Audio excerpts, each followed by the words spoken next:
Thank you, Madam Deputy Speaker. I thank the Honourable Member for the question.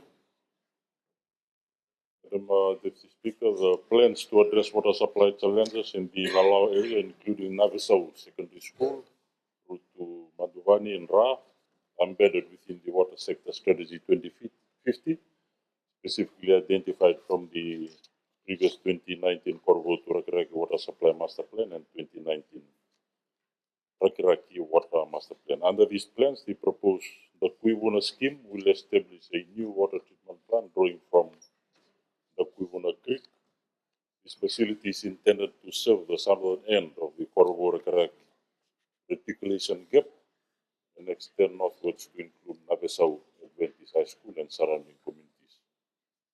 The Rakiraki Master Plan further outlines measures to strengthen supply at the northern end of the reticulation gap. These include upgrades to existing intake and pumping infrastructure, sourcing additional water from the Penang River, and constructing raw water storage to supplement dry season intake.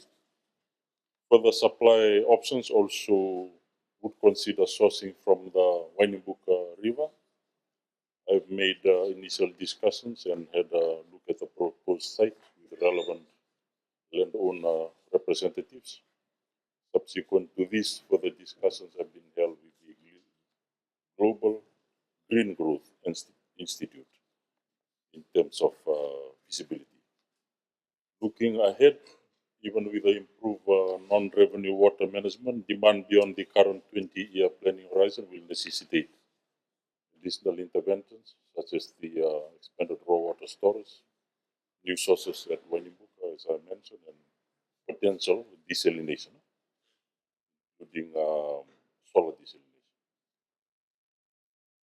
Further, in addition to what I mentioned, the Asian Infrastructure Investment Bank is undertaking a diagnostic study focused on strengthening climate resilience for rural infrastructure, including water and sanitation.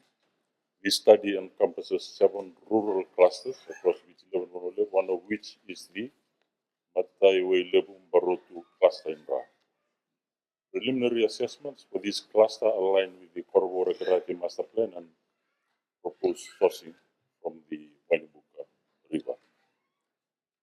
Asian Infrastructure Investment Bank and Global Green Growth Institute, GGI, have expressed interest in supporting feasibility studies, concept and detailed designs, and construction works for these proposals, which we are progressing.